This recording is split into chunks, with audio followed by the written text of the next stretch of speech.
Welcome to our first episode. Hello. Delighted to be here. Yeah, well, thanks for joining us to help warm up this year-long project. Steve's Attic Songs. This is going to be our first autopsy. Public autopsy of your urges, not your public urges, I hasten to say. Prepare for dissection. Steve has committed to doing 12 original songs, to create and play 10 original songs. Actually, it's probably going to be 11. Probably going to be 11? Okay. Because I think originally I said 10, but it's over 12 months. But the first one, it's probably going to be 12. You're right. I shouldn't have stopped you. So, committed to do 10 to 12 original pieces, to create, record, and then once a month we will get together in this attic. You will play the song to one unsuspecting guest and myself. We will then critique it, talk about creativity, and that's kind of it. The first pilot episode goes over that in a little bit more detail. But exactly. If anyone wants to. Yeah, it's a choice pilot episode, so it's definitely worth having a little listen to. So, Bob, thank you for being our first test guest. My pleasure. Would you like to take a little moment just to introduce yourself and give us an idea? Yeah, a bit of background about me. I'm not a professional musician, but I've always had a deep love of music of many kinds. When I grew up, I was a teenager in the 70s, being of the prime age for the punk rock explosion. So I was a teenage punk rocker. I had bondage trousers. They were red with black zips. My mum made me take them back because they were unsuitable for wearing around Bathgate. Went to see concerts by the Ramones, the Dickies, the Jam, the Clash, all the big hitters, and plus a lot of second division bands like the Lurkers and the Vibrators and stuff like that. And as I've got older, I still listen to all that stuff, but my horizons have just broadened a bit or widened. In that currently, since I retired, part of my time has been taken up learning as much as I can about Jamaican ska, reggae, rocksteady and dub music, which was a genre I'd never invested any time in the past, but I decided in my retirement that I now had plenty of time to get stuck into reggae and dub. So that's what I'm currently doing. It's never too late, really. It's never too late. Excellent, yeah. I was actually, I must add, I was a guitar player, amateur guitar player in the day. I was in a punk rock band when I was at university called, intriguingly enough, the Fairy Cakes. The Fairy Cakes then kicked me out because I was too tardy at turning up for rehearsals. I then joined another band called the Pan Am Jungle Bats with friends from Glasgow. The Pan Am Jungle Bats dispensed with my services fairly soon as well, and they went on to become Hats in their heyday and were a minor thing around the Glasgow indie scene in the 80s, I think. But in my latter years, in probably the late 90s, I joined a Sex Pistols tribute band called the Spots, which was named after the tour the Sex Pistols did in 76 when they were getting banned from everywhere, and the acronym was Sex Pistols on Tour Secretly, Spots. So true to form, we did loads of rehearsals. I was perfecting my Steve Jones guitar techniques, playing along to Nevermind the Bollocks in my house, and it all culminated in one great gig at Spider's Web, after which the singer decided that he didn't want to be in a Sex Pistols tribute band any longer. He wanted to do his own stuff. Musical differences. It fell apart after one gig. Excellent provenance, like a fine cheese. Like a fine cheese, yes. Let it brie, yeah. I think that sets the scene very nicely. I'm just dying to skip straight. Are yeah, we definitely. ready? I think we are. Bob, are you ready? Do you have any expectations of what you're about to hear? I've got suspicions that it might be, going by the intro music on the pilot episode, it could be a bit proggy, but maybe not. We'll see. Okay, well, without further ado, let's jump to it. Ready? Yeah. We're definitely ready. Are you ready? I have to get up and press a button for your critique. This month's song is Do You Still Want In? This is creative Steve doubling up as his own roadie.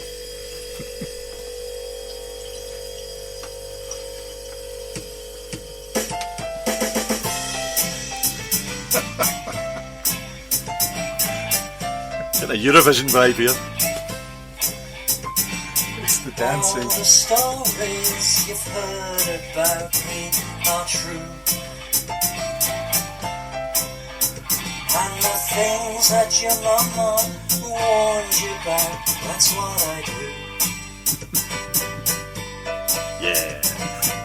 If you think that you can find me when you're losing you may think that you wanna change me, but you'll never make me brand new. So, you still want in? Do you still want it?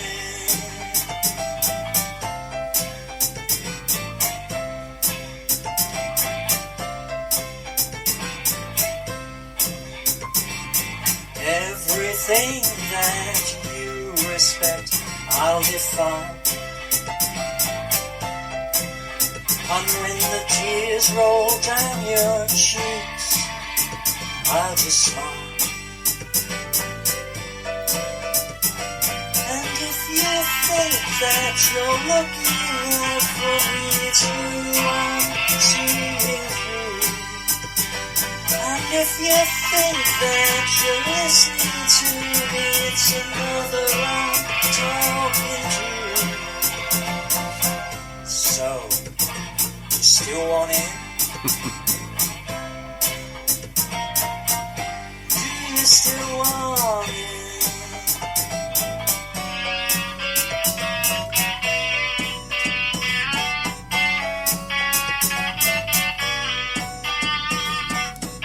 Shredding.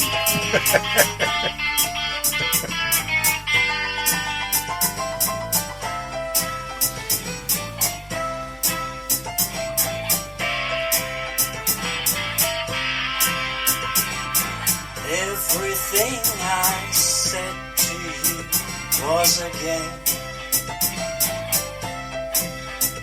and the hurt that you're feeling now, I'm to blame. But if you think that you understand me, you haven't got a clue.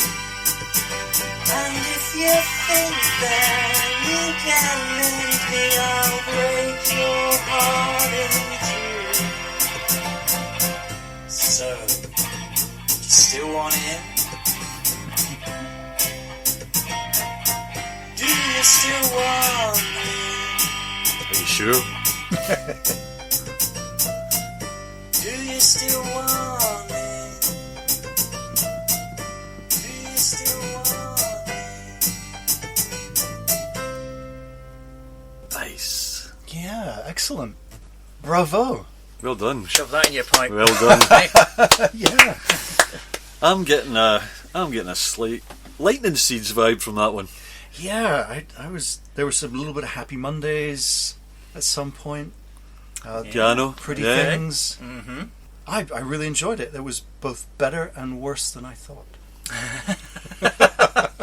That's what I was going for, I think. I thought your voice was maybe slightly frail in it, but that's maybe what the song. No. It suited the song. No, it suited the song because the song's just the style of the song. It suited that slight frailty. But yeah, good tune. Shame about the singer. Yeah, you were worried about only having 2 octaves range. I think that's Well, maybe also less the problem. frailty of it.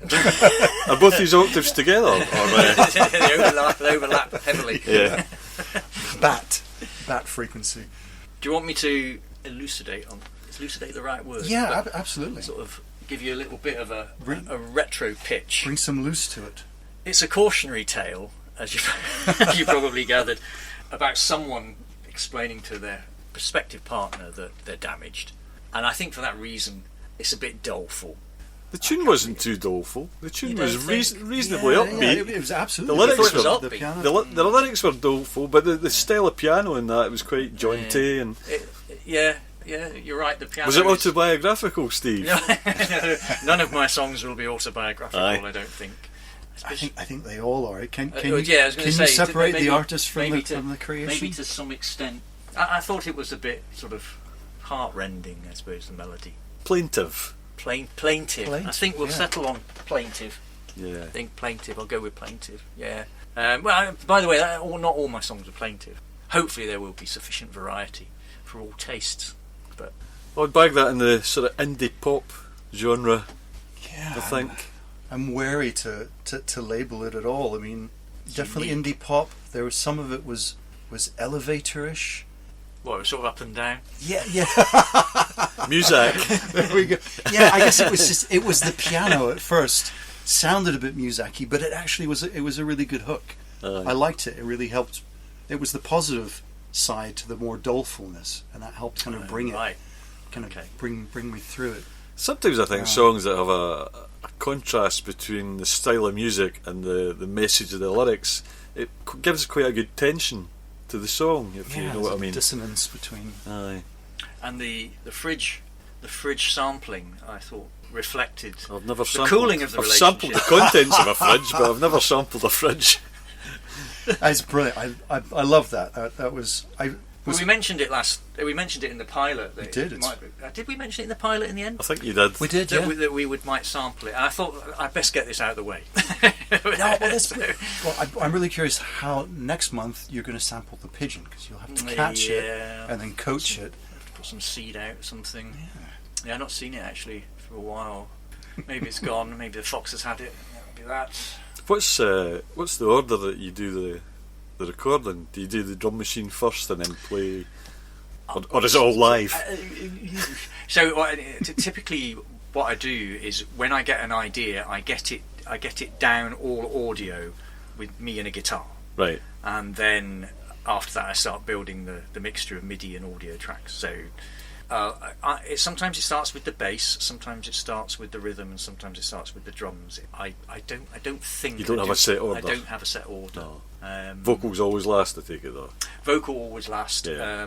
Possibly backing vocals, possibly guitar solo. And are you double tracked on that one? We were talking earlier about No, double tracking. no, I'm not Yeah, you're actually. I think in an earlier version, I had 2 tracks, but it wasn't what we were talking about earlier, where producers just shift it by a tad to give it more sort of volume. That sort of, was it automatic? What was the acronym? There was a phrase for it, wasn't there? Automatic double tracking. Automatic ADT. ADT, yeah. Yeah. So it wasn't ADT. It was just simply me singing it twice. It just didn't work. So that actually doesn't have really any backing vocals. I don't think it has any backing vocals at all, which is actually unusual for one of mine. I guess the fridge. I can imagine the fridge could have maybe been brought in at certain points as reprised. Reprised to underlie some of the coolingness. What was the seed that everything came from? Was it an idea, a sound, a rhythm? That particular one, probably just an acoustic rhythm. It's got a strum to it. Okay. The actual rhythm track is quite suppressed, but originally it was strummed on an acoustic. And is that sound, that style of song, is that typical of your style, or do you not have a set style? Do you just like to vary it up?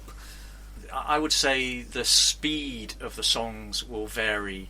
I do like a rhythm guitar, but I am aware that maybe I overdo rhythm guitars, so sometimes I suppress them. I just imagine you up here doing the Pete Townshend windmill power chords. You're breaking your hand or your arm. Don't jump too high though. If you opened the window and leant out of it, you could. So yeah, the seed, as there's not really a lyric seed. What I tend to do is sing gobbledygook to a melody while strumming, and then if I'm lucky, a core of an idea will come out of the random words I've sung, and then Could we hear one of those? and then well, actually, I do have a few that never made the cut. So that'll be for our Patreon who pays for the superior tier. Yeah, They'll get the premium. gobbledygook versions. Outtakes. premium podcast.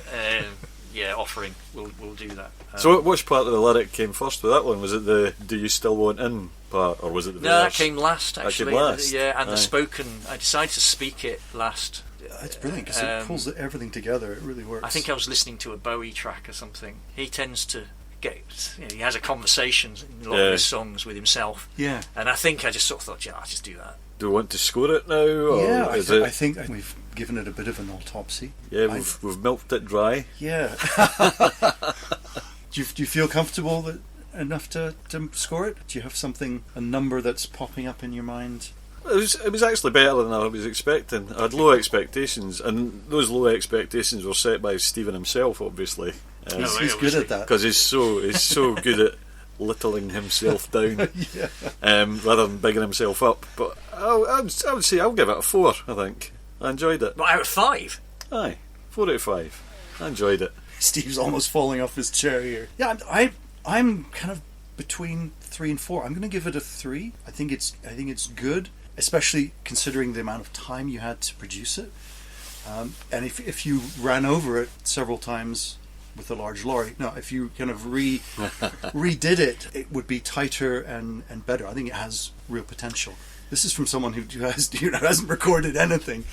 I think that there's a seed there. There's a nugget. My aim is to write not a song that I'm going to deliver myself, but a song that might be picked up by someone and sung to a baying audience. Yeah, do you think it's that? I personally am not sure. It's a door opener. I think I'm 2 out of 5. 2 out of 5. There's a couple of things I like about it. I would say, obviously not the fridge intro.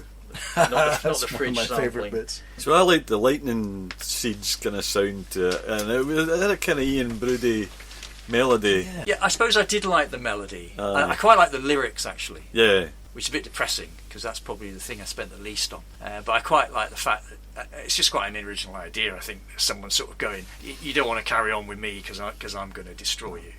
Honestly, Damaged goods. I think that's quite an interesting idea. So that's probably for me the best bit out of it, and that's probably not why I'm doing this, to come up with great lyrics. But so that would be my view. I'm still content with my 4 score. 4? Okay, yeah. No, and I'm happy sitting on the fence with my 3. Steve, are you going to? So now that this has been done, right? The ice. raison d'être of this song was to play it.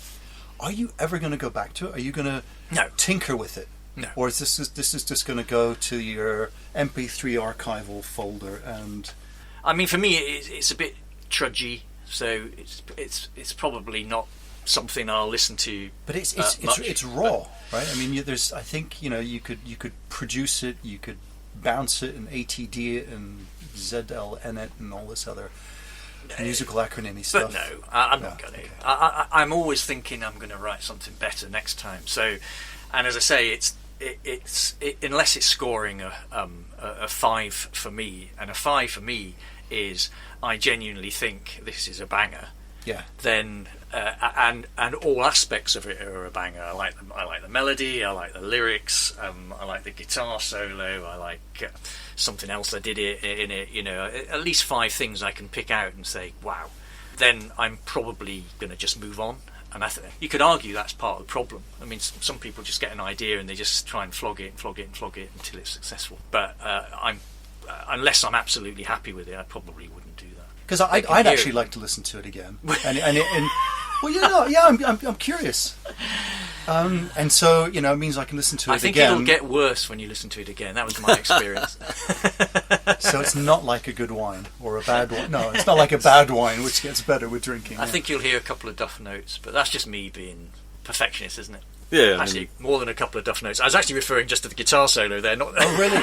No, not to my vocal. Is it where you're playing the piano with your elbows? Was that the part? No. And there was one note in there which immediately got my ear going because I left it on because the rest of the solo was okay. But I wiggled that string too much and it just, it sounds ropey as a result. Bob, did you pick up on that?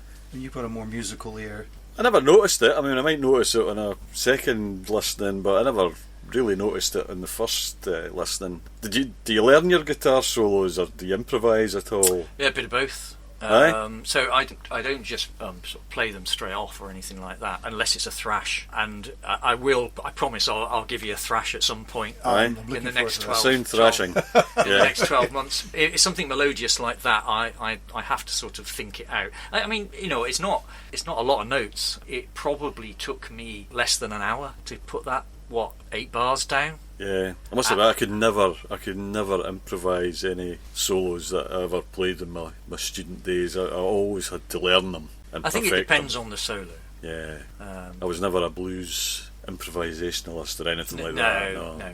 And so how long did it take you to produce that song? You mentioned an hour before, but that the time for the whole thing? Yeah, I think a lot depends on how long it takes to come up with the idea. But once you've got the idea, once I've got that audio verse and chorus in my head, so I know the chords, and I'm going from coming up with the idea to producing the track. That gap is about I think about 5 hours. Okay. I mean, it could be longer. You can spend, with a guitar solo or something, you could, Producing it and tweaking producers will, potentially spend days on it.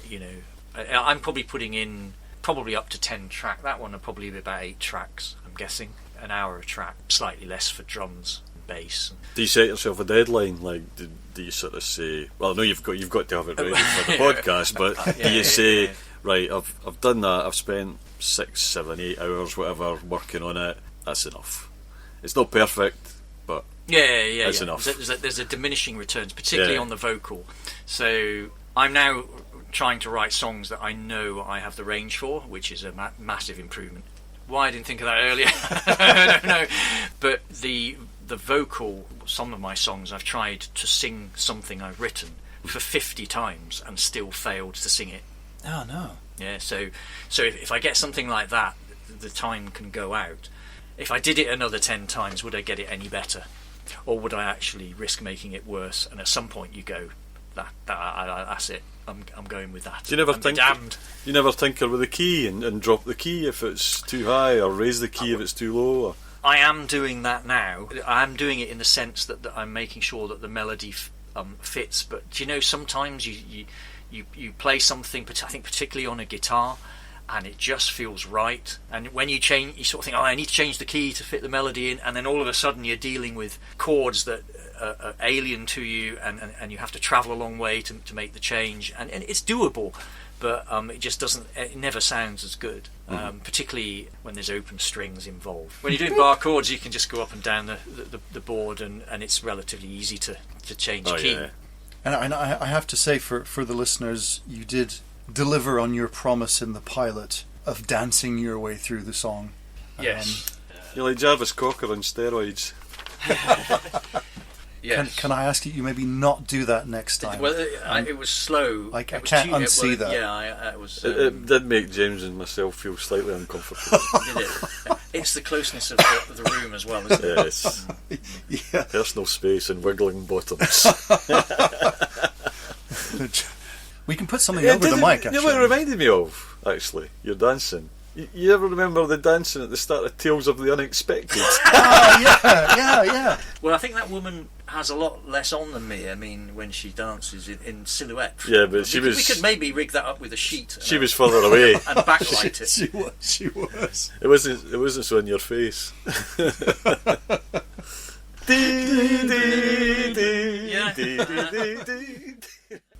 Bob, thanks for your input on that song. You're welcome. On that first urge. This is our first autopsy. You need to edit out my ramblings. All right. What we have at the end is a 4 out of 5 from Bob. Steve, you gave yourself a 2 out of 5, and I gave you a 3 out of 5. So we got average is easy then. Yeah. So we're kind of in the middle, which I think is a really good place to start. Right. Great. Well, and thanks, Steve, for all that work and all that effort. Yep. Goodbye. No problem. Month. So next month I'll do something upbeat. See you all again next month. Oh, God, he's grooving again. Make it stop. I'll have to get something to protect the microphone from those All the grooves. stories you've heard about me are true. You can sing along to the chorus. And the things that your mama warned you about, that's what I do.